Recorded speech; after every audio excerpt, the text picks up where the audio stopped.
Do you love old cars and trucks? Join us on Bring 'em Back to Life, where we search the salvage yards and backyards of America to find that gold mine of a parts car or that restorable gem in the rough. Come with us down memory lane as we elevate the status of our salvage yards to outdoor museums of automotive history.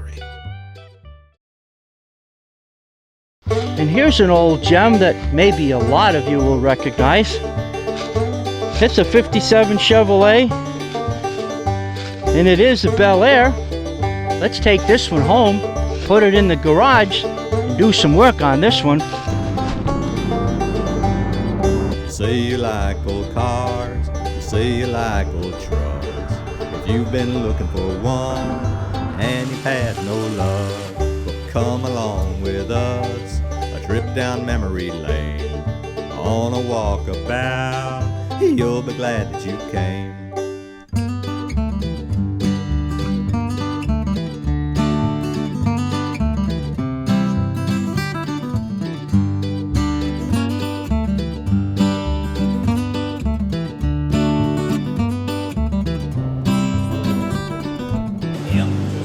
Say you like old cars, say you like right here, and if you've been here we go, for one, just like new. and you've had no luck, come along with us, a trip down memory lane, on a walkabout, you'll be glad that you came.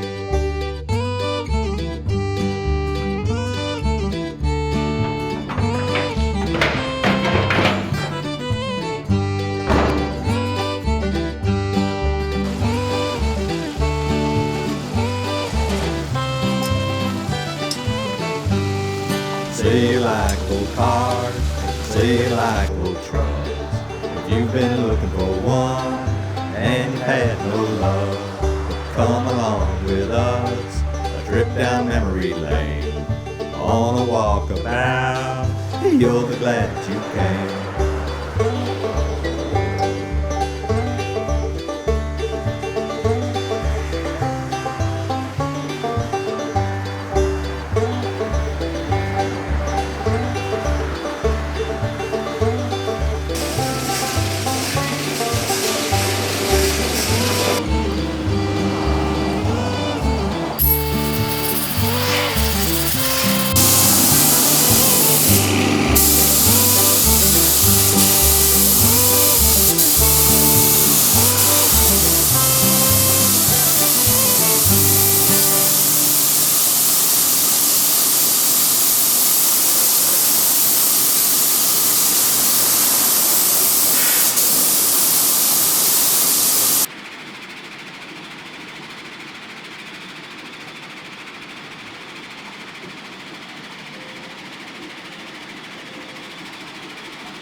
Can you imagine this car the way it was back in 1957? With imperial ivory over dusk pearl paint job, with a full Bel Air trim package? If you can imagine that, then you deserve to be the owner of this car. So go to eBay now and type in 1957 Chevrolet, and this car can be yours. Well, today we're in Hardwick, Vermont, and I'm talking with Mr. Jim Gates, the owner of Gates Salvage up in Hardwick. And Jim, you told us that we're really close to Canada. How far away are we here? Around 45 miles from here. So it doesn't take you very long to get there with the load once you've processed it. No, it's well, where the plant where we go is actually 100 miles. From Okay. here. Exactly 100 miles, but to go to the Canadian border, it's only about 45, somewhere in there. And that's how far up in Vermont we are today. And Jim said that his dad started this yard. And when was that, Jim? And we moved down here in the spring of 1960. 1960. And some of the cars in here go back further than that, as you can see on the video we took. So you've been here quite a bit of your lifetime working here. All of it, yeah. I quit school the year we moved here. Okay. Well, Jim was kind enough. I've been here 50 years. 50 years. Jim was kind enough to get down out of his outside office, also called the crusher, so that he could talk to us after letting us look at a lot of the really old stuff that's out there. And of course, he told us that any of those parts are for sale, But if you spotted anything you'd like, you'll have to take a vacation day here to Hardwick, Vermont, and go take it off yourself, because he doesn't do that anymore. But he saved them just for people like us. Now, I also noticed, Jim, that you've got a tire processing plant going here now, from whole round things to pieces. Tell us a little bit about that. Well, we're just getting set up to do that, to shred tires, and because as you noticed, I have quite a pile out there, and we have to clean them up. So I invested in the shredders and the big cement pad there, and we'll be shredding right off here. I'd say within the next week or so, we'll start shredding and moving stuff. It'll go into Montreal. Okay, and they have a use for them in Canada. Yeah. Well, thank you very much, Jim, for letting us go in the yard and see what you have, and I hope we can find people looking for some of those parts. Yeah, it'd be great. Thank you very much. Thank you. So the owner, Jim, told us if it started to pour, to just jump into a car to stay dry for a few minutes. So here we are. We found the antique section, and we had to jump into a Chevy van that had a engine failure and is being stripped. But it's dry in here, and this is what some of this yard up here in Hardwick, Vermont looks like. But I'm showing you all the newer stuff. Behind me, out the front windshield, is the old stuff. We'll get at that as soon as the rain slows down. There's a whole front nose that was cut off of a 1940-ish Cadillac. And it has both side stainless spears and the center spear on it that appear to be good. But that's all there is. The nose, and there's engine parts under there too.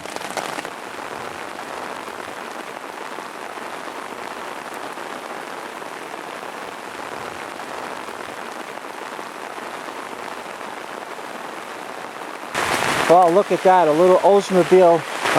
Is that an F85 convertible? No, it's a colorless convertible, and a lot of it's still there.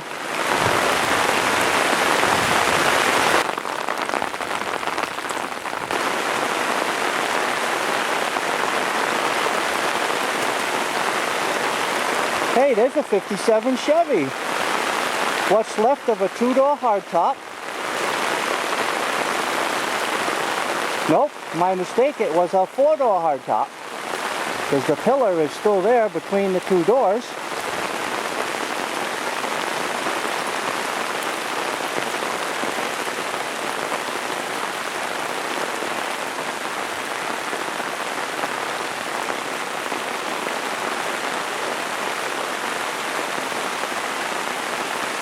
Oh, for you Mopar guys, look at this. What's left of an early CUDA. It was somebody's hot rod because it still says CUDA behind the gas tank filler. There's still some stainless on it, some glass. Not much left to restore though.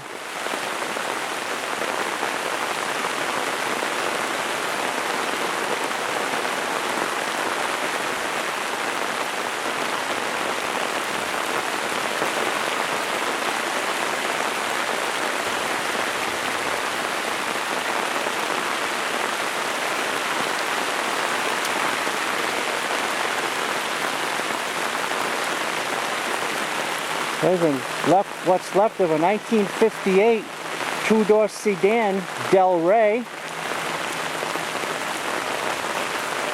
That was between the Yeoman and the Bel Air. Well, here's some early 30s stuff, maybe late 29. A whole pile of it right here. And there's a chassis with an engine and the radiator still in it from something considerably back in the 20s. I'd like to find some identification on that. I'll find it in my book.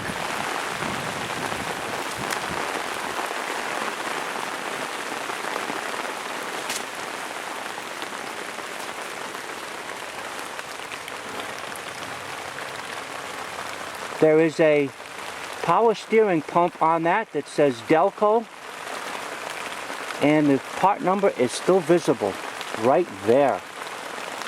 But that doesn't mean it was General Motors then.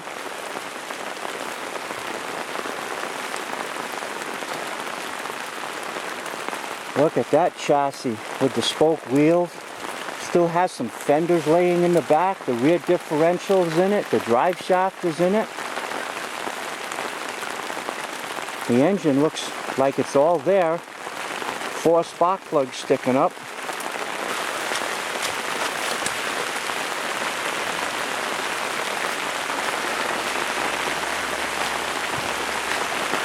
And look at this. Stewart. The entire front axle assembly is in it. The engine is in there. The rear differential is sitting a little bit ajar, but it's under the chassis.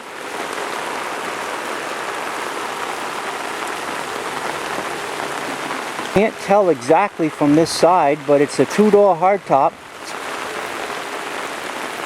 with a complete door, all the glass. It looks like a 64. The trunk could use a little help. And the bumpers are missing. But there's a lot of stuff here for somebody restoring an original. And it does have a set of bucket seats in it, which means this could have been an SS. I just don't see any emblems.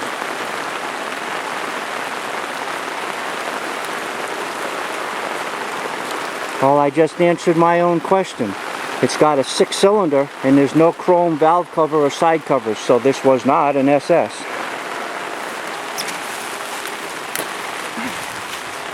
Now what in the world is that doing sitting on a Mustang fender? Entire piece of the yard is all antiques.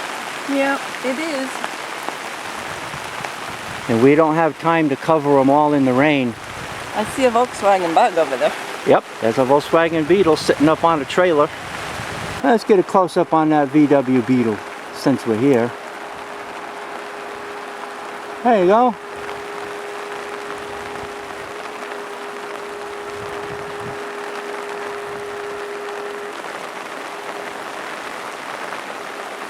Kick that little pine tree aside so I can get that logo.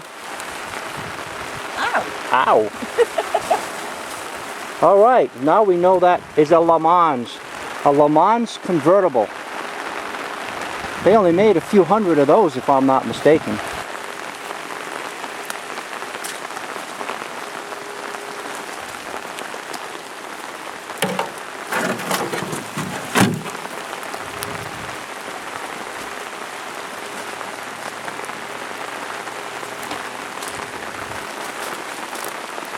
There's a little Plymouth convertible, and it's got a Barracuda on the front fender. An early Barracuda convertible. There's the Cuda, and it used to say Plymouth. The letters went right across the support over the grill pieces. There's an early one. The convertible top is still there. There's still a V8 engine in it. Wow.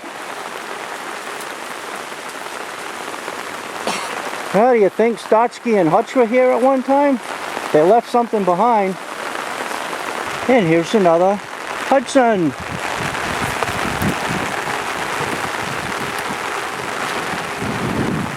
Body pretty much complete, and it's a 2-door sedan. Full of parts too. There's an early Hudson Commodore 6 4-door sedan. Driver's side taillight, still there. Here is my 1956 Chevrolet convertible that was ordered from the factory with a 265 V8 with a 3-speed transmission with overdrive. So the person who ordered it definitely wanted a car that could get up and go. It's a power pack. Has a 4-barrel carburetor and dual exhaust. And the story is the last registered owner had a medical emergency, lost consciousness, and drifted off to the right side of the road where the car came to a sudden stop along guardrails. The damage on the car was from the rear of the front tire to the front of the rear tire only. So it can be repaired with mostly sheet metal. I have a door to replace the one that was destroyed. I have a good used fender I only need to buy a rocker panel and a patch panel for the rear quarter. And this car is going to be hauled to my friend's house, John Baker, who has done considerable auto body work. And he's going to repair the right side for me so we can make it look like a whole car again. Okay, here's the 56 convertible in the shop. The replacement door is hanging on the hinges, and the technician is pulling that cowl back into the location that it should be for everything to align. So, John, tell us what you're doing. Alright, today we're going to hook up to the bottom. We're going to weld a bracket in, as you can see here. Hook up a nice come-along, secure the car to a solid point. Now we're going to pull back the frame. The frame of the car was okay. The cowl was pushed in 2.5 inches. We've already did a little bit of pulling to make the door fit. Now we're going to try to give a couple more yanks and get another inch so we can center the cowl back to the hood, align the fender, and make the door so it shuts. Okay. So, let's give her a yank and see how it works. All right.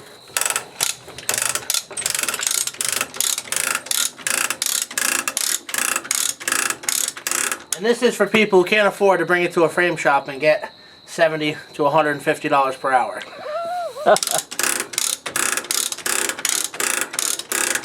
It's very effective. It works good. As you notice, the chain takes tension. Now that we have tension on it, it's very light tension because it will pop off and it is going to break. It's welded to break, so it don't keep a lot of tension on the chassis. You don't ever want it too solid because then it'll break and it will really do some damage. But this is just a temporary hold.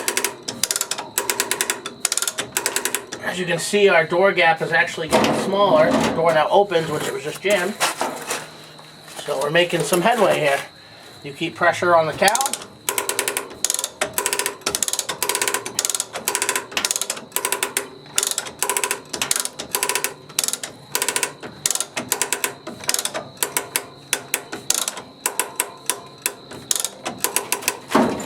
You notice the door is actually getting really nice and smooth open as it was wedged shut. That means the whole structure is coming out. And everything is working as it should.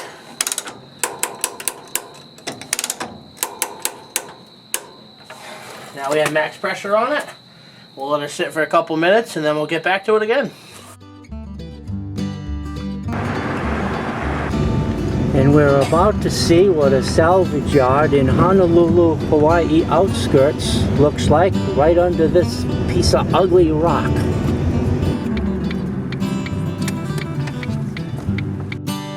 Well, today we are in the outskirts of Honolulu, Hawaii, in a salvage yard run by Charlie, whose dad started it many years ago. And we're looking through recyclables and we found some neat old stuff. Just look above me now. A 1955 Mercury that somebody had cut down at some time to a cruiser. They chopped it and either it got done and left aside or never got done, we can't tell, but there's a lot of little pieces on this 55 Mercury that look like they're still good. The rear differential is complete. The tires and wheels are on it. The gas tank isn't rotten. The transmission is up there. The drive shaft is there. Now let me show you what's inside. There's lots of stuff in here that wasn't original with this Mercury, like the bucket seats and the center console and shifter. But it's obvious that this was somebody's project as a cruiser at one time. As you can see, much of the dash area and steering wheel has survived. With custom taillights, louvered hood, and almost complete drivetrain, this classic is a great candidate to bring back to life. Just look at this nearly complete 1939 Ford dump. It must have been one of the very few modern trucks here on Oahu when the Japanese attacked Pearl Harbor in December of 1941. It still has the flathead V8 engine, the transmission, and rear differential along with the dump body. The body sheet metal and the front end are so complete and original that the left front headlamp still has the Ford script on it. You don't see very many of these old gems in this stage of originality and so complete on any auction site.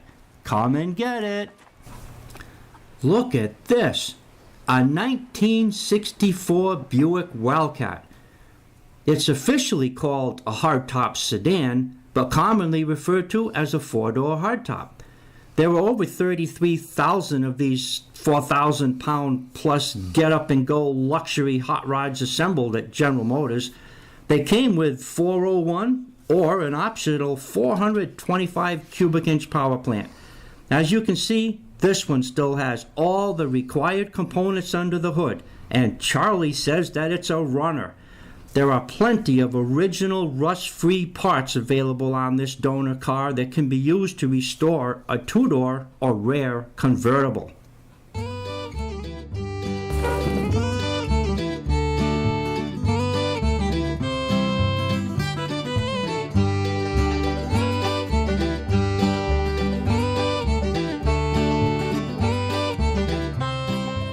And the odometer reads 00119, and that would be only 119,000 original miles. We're in sunny Honolulu, and outside of the city, there is a place called Angel's Towing. We met Charlie today. His dad started this when he was 6 years old, and he told us we could have a look, so we went into a modern recycle center right here in Hawaii. And for those of you who are always pushing for recycling, you gotta love this, because here in Hawaii they recycle cars too, just like the rest of the mainland. And what we have here is an example of some old stuff that was saved because of some reason, and pieces are still available from Charlie. So what did you think the Hawaiians have been doing with their antiques and junk cars for the last 100 years or so? Throwing them into volcanoes? And I bet you thought the Hawaiians threw their old cars in the volcanoes. A lot of thanks to Charlie at Angel's Towing for letting us tour his recycling yard, and thanks to you for coming along on this Bring 'em Back to Life winter vacation show. Bring 'em Back to Life, written and produced by me, Denny Salvage. Our director is John D. Fuller, and for this episode our guest cameraman was Mike Trebelcock. Until next time, let's all bring 'em back to life.